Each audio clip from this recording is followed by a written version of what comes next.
Hello students, welcome to law excellence IAS academy. ఇవాళ మనం చదువుకోబోయే topic ఏంటి అంటే గంగా నది 2500 ఏళ్ల కిందట ఒక భూకంపం వల్ల తన దిశని మార్చుకుంది అన్నట్టుగా ఒక అధ్యయనం చెప్పింది.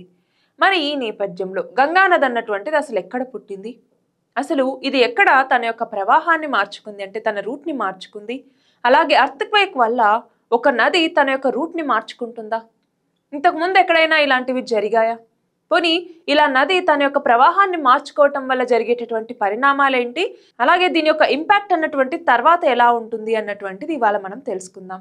సో ఫస్ట్ ఆఫ్ ఆల్ ఏమైంది అంటే గంగా నది మనందరికీ తెలుసు. గంగా నది హిమాలయాల్లో, ప్రస్తుతం అయితే మన భారతదేశంలో ఉన్నటువంటి ఉత్తరాఖండ్లో పుట్టింది. ఉత్తరాఖండ్లో పుట్టి మన ప్రపంచంలోని అతిపెద్ద నదుల్లో ఒకటి ఈ గంగా నది.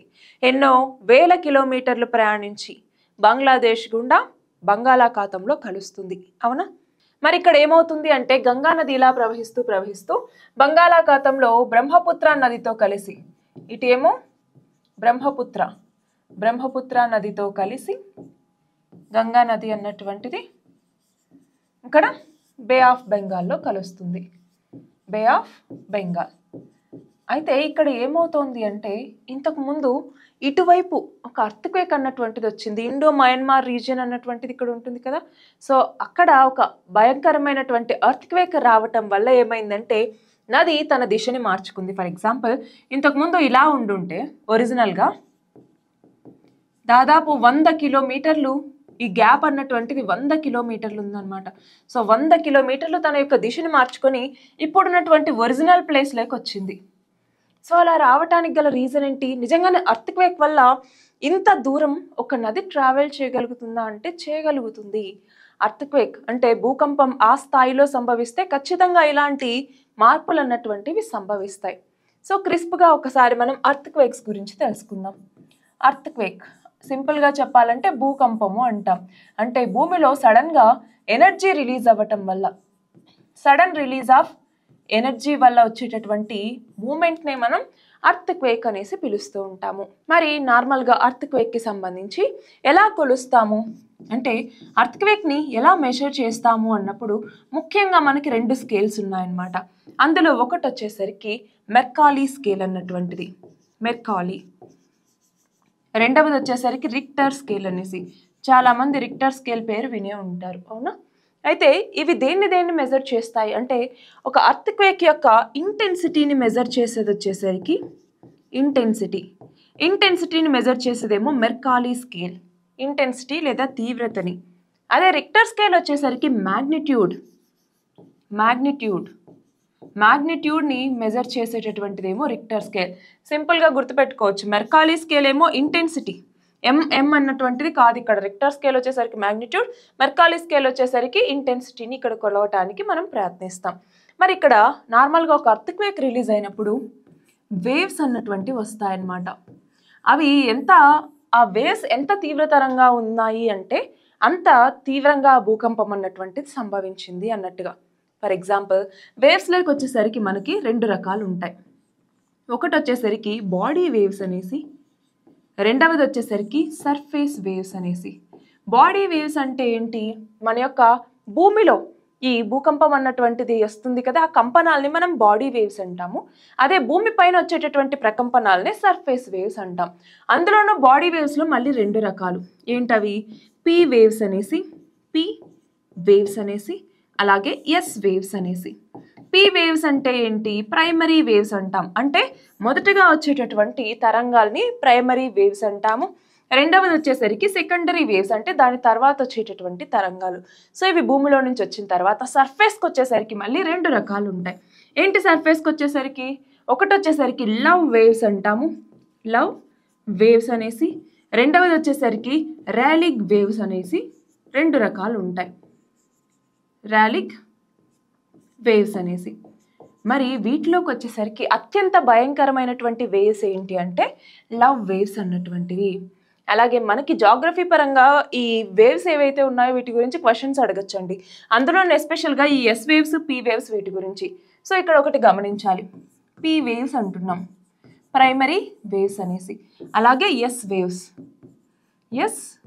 లేదా సెకండరీ వేవ్స్ అనేసి. సో వీటికి సంబంధించి ఏంటి అంటే ఫర్ ఎగ్జాంపుల్ ఇది మన భూమి అనుకుందాం. మన భూమి అనుకుంటే ఇప్పుడు లోపల కోర్ భాగం అన్నటువంటిది ఉంటుంది, ఇదేమో కోర్ అన్నటువంటిది. సో ఇక్కడ పీ వేవ్స్ అన్నటువంటివి మనకి సాలిడ్, లిక్విడ్, గ్యాస్, వీటన్నింటి ద్వారా కూడా పీ వేవ్స్ అన్నటువంటివి ప్రయాణిస్తాయి. కానీ ఎస్ వేవ్స్ వచ్చేసరికి ఓన్లీ సాలిడ్స్ వరకు మాత్రమే ప్రయాణిస్తాయి.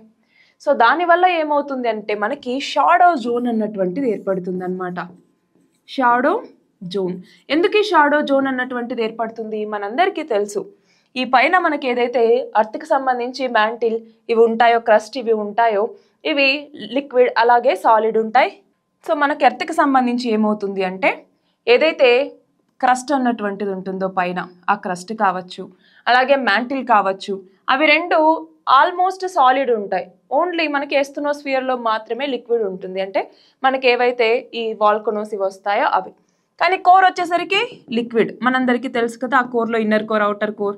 సో అవుటర్ కోర్ లిక్విడ్లో ఉంటుంది కాబట్టి ఎస్ వేవ్స్ ట్రావెల్ చేయలేవు. పీ వేవ్స్ వచ్చేసరికి ట్రావెల్ చేస్తాయి. దానివల్ల షాడో జోన్ అన్నటువంటిది చాలా డిఫరెంట్గా ఉంటుందన్నమాట రెండింటికి.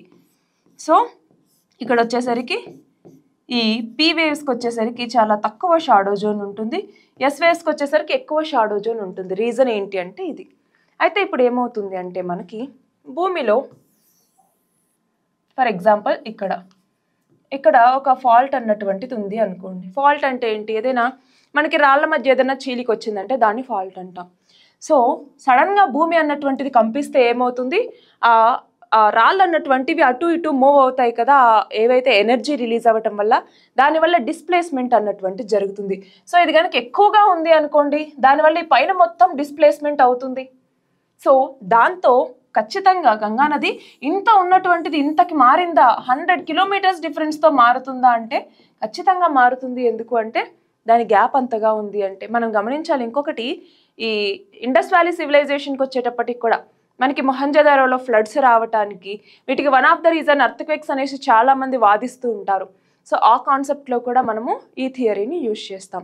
అయితే ఇప్పుడు ఏంటి అంటే అక్కడ శాండ్ డ్యూన్స్, ఫర్ ఎగ్జాంపుల్ మనకి ఏదైనా ఈ అర్త్క్వేక్ లాంటివి వచ్చినప్పుడు, లేదంటే నది తన ప్రవాహాన్ని మార్చుకున్నప్పుడు దాంతోపాటు ఇసుక ఇది కూడా తోస్తూ ఉంటుంది కదా. సో దానివల్ల ఇంకా మడ్ ఫ్లో అన్నటువంటిది జరుగుతుంది కదా, ఆ మడ్ ఫ్లో వల్ల, అలాగే రివర్ తన కోర్సుని చేంజ్ చేసుకుంది అన్నట్టుగా ఓల్డ్ ఛానల్ అన్నటువంటిది ఇక్కడ ఒకటి మనకి విజిబుల్ అవుతూ ఉంది ఇప్పటికి కూడా ఈ ఉపగ్రహ చిత్రాల ద్వారా.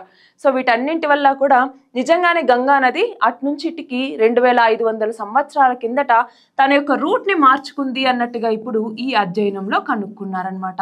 సో ఈ నేపథ్యంలో మనము ఇంకొక ఇంపార్టెంట్ థింగ్ ఏంటి అంటే గంగా రివర్ సిస్టమ్ జాగ్రఫీకి సంబంధించి చాలా ఇంపార్టెంట్ అండి. సో మీరు ఇవాళ ఏం చేస్తారు అంటే గంగా రివర్ సిస్టమ్కి సంబంధించి ఒకటి, ఎన్ని కిలోమీటర్లు ఈ గంగా నది అన్నటువంటిది ప్రవహిస్తుంది, అలాగే మన దేశంలో ఎన్ని రాష్ట్రాల గుండా గంగా నది అన్నటువంటిది ఫ్లో అవుతోంది. అలాగే ఇంకొకటి గమనించాలి, గంగా నది అన్నటువంటిది మనకి ఎక్కడ అరిజిన్ అవుతోంది? భాగీరథి రివర్గా ఇక్కడ మనకి ఉత్తరాఖండ్లో అరిజిన్ అవుతోంది. మరి దాన్ని గంగా అని పిలిచేటటువంటి ఒక చోట మనకి దేవప్రయాగ్ అనేసి, కృష్ణప్రయాగ్ అనేసి, మనకి నందప్రయాగ్ అనేసి, విష్ణుప్రయాగ్ అనేసి ఇలా ఉంటాయి కదా, మొత్తం 5 ప్రయాగ్స్. మరి వాటిలో ఏ